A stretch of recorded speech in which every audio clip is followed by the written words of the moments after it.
parang patintero lang, nilagay mo rito, doon, ganyan. Paano natin susukatin ngayon? Dalawa lang kasi.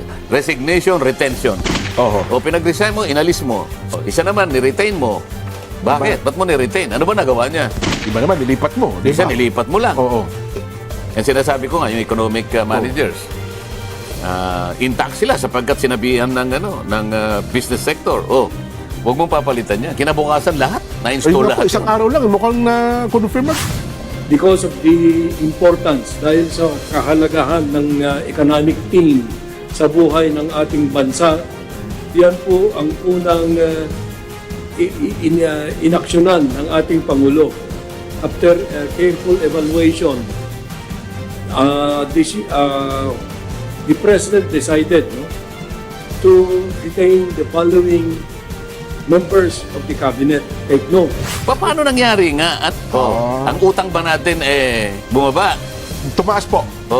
Yung foreign direct investments, dumami ba? Bumaba po. Nabawasan ba yung ating pagkakautang? O tumaas? Nadagdagan po. Mukhang uutang pa uli ngayon. Walang pagkakamali yung mga economic managers. Naku, dapat malalim nilang iniisip na mabuti yan. Paano ngayon yan? Oo. Mukhang dapat ma-realize nila talagang, aywan ko, yung ayuda. Yun yung sinasabi natin Saan ba ibinase yung retention? Dalawa lang kasi. Resignation, retention. O pinag-resign mo, inalis mo. Saan nakabase? Ano ba nagawa niya? Asan ang record? Isa naman, ni-retain mo. Bakit? Ba't mo ni-retain? Ano ba nagawa niya?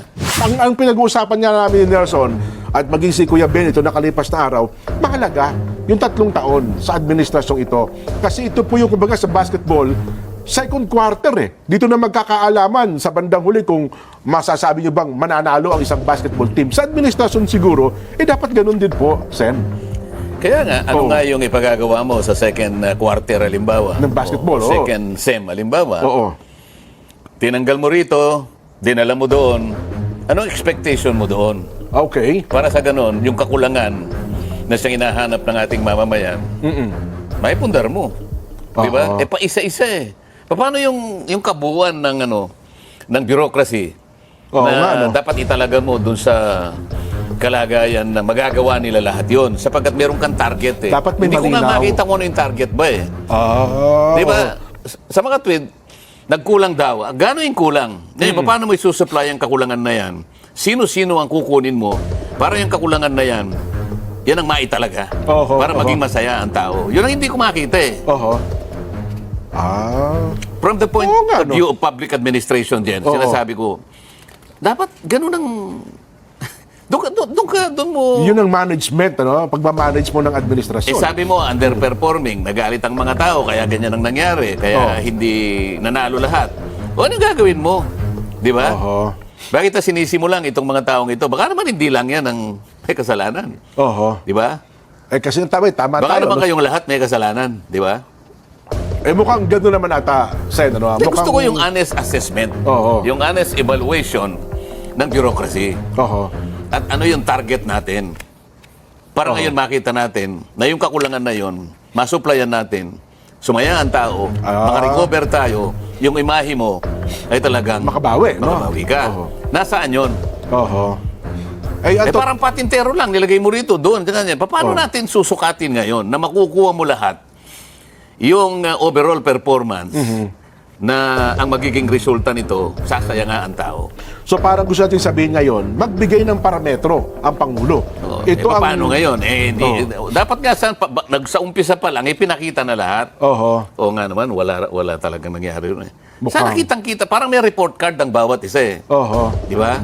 Sa lahat ng asignatura mo, talaga, wala So papalitan mo ngayon. Ayun. Kasi ang sabi ngayon kong, asan ay wala na tayong political accommodation ngayon. Wala na hindi na natin titignan ang kulay ng politika. Ang titignan ngayon ay performance na. Paano nga?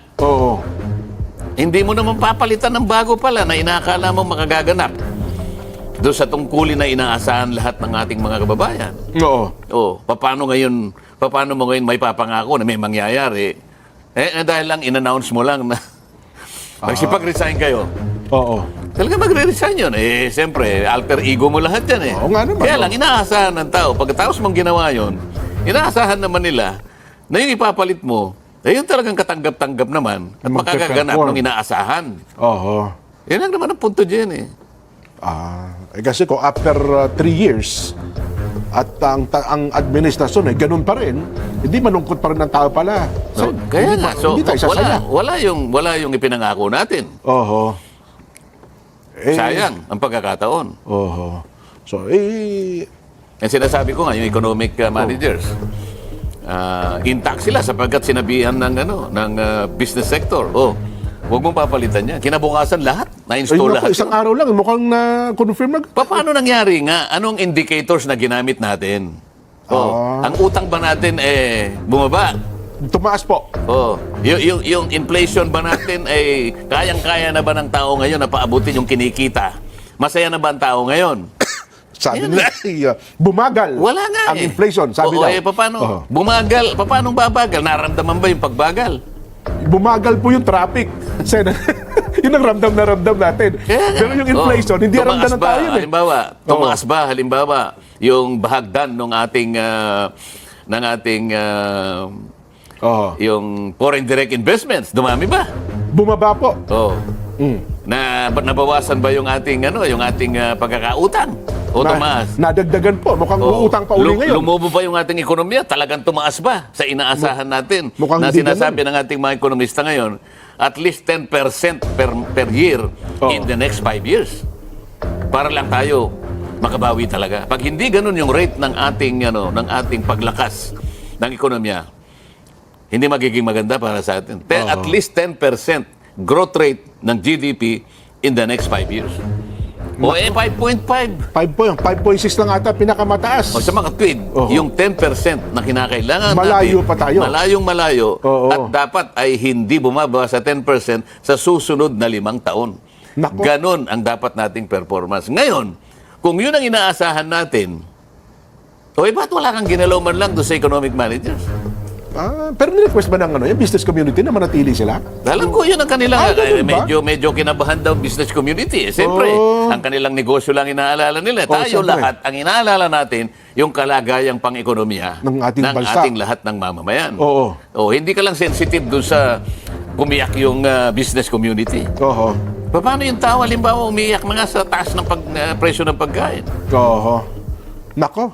Mukhang again, dito sa puntong ito, Ang sinasabi lang naman natin dyan, kailangan yung seryoso ang lahat ng gagawin. may pakita na.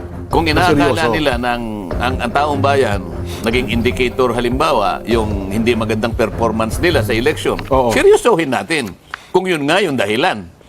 Gusto ko rin makita na seryoso nga yung approach. Hindi yung pabalat bunga lang. Nako. Ayawan ko lang, Sen, dito hawak ko na naman itong isang resulta ng survey na ito, naging, alam nyo, ayawan ko lang kung ito'y totoo na, kasi itong mga nakalipas, kami dito sa palatuntunan ito, habang kayo nangangampanya, isa kami sa mga nanggagalaiti sa resulta ng survey Ito ngayon, mukhang naiba na ang mga survey pagkatapos ng eleksyon. Sen, alam nyo ba ito sinasabi? Anong ibig sabihin ng naiba? Naging makatotohanan ba? Naging konting mukhang unti-unti. Nagtotoo na ba sila? Nagtotoo na ng konti. Sen, Kasi kung hindi pa sila magtotoo, ay mukhang babagsak na industriya nila. wala na Mukhang wala na maniniwala talaga. Alam niyo ba itong ito na mahigit daw po sa kalahati ng mga Pilipino ang hindi sang-ayon. Wag mo na itong trust rating. Sige, gusto nyo? Sige, ilagay nyo sa prompter dito yung trust rating. Basahin ko yung trust rating muna. Sige ha. Wala kasi dito sa ating item yung mga trust rating nasa prompter natin. Direct. Yung prompter natin tungkol doon sa trust rating. Wala pa. Sige, ito muna gagamitin ko. Mahigit daw po sa kalahati ng mga Pilipino hindi sang-ayon sa pag-aresto at pagpapadala kay dating Pangulong Rodrigo Duterte sa International Criminal Court o sa ICC. Ayon po sa mahigit sa kalahati. mahigit sa kalahati po. Kung halimbawa nakikipag-reconcile ang gobyerno, Jen, maging sensitive ka dun sa damdamin ng higit sa kalahati ng ating mamamayan. Ayaw pala nila yon. Ayaw po. Hindi ka ba gagawa ng paraan para yung damdamin na yon ay maglubag man lang. Maglubag man lamang ng Higit sa kalooban. kalahati ang sinasabi mo eh. Opo, ito po. Oh. Sabi niya, ayon po sa survey ng Pulse Asia, bago lang ito, mula May 6 hanggang May 8, 58% ng mga respondent hindi sang-ayon sa nangyari. Nangyari po kay dating Pangulong Rodrigo Duterte. Ngayon, anong gagawin mo riyan pagka ganyan? Nakikipag-reconcile ka eh.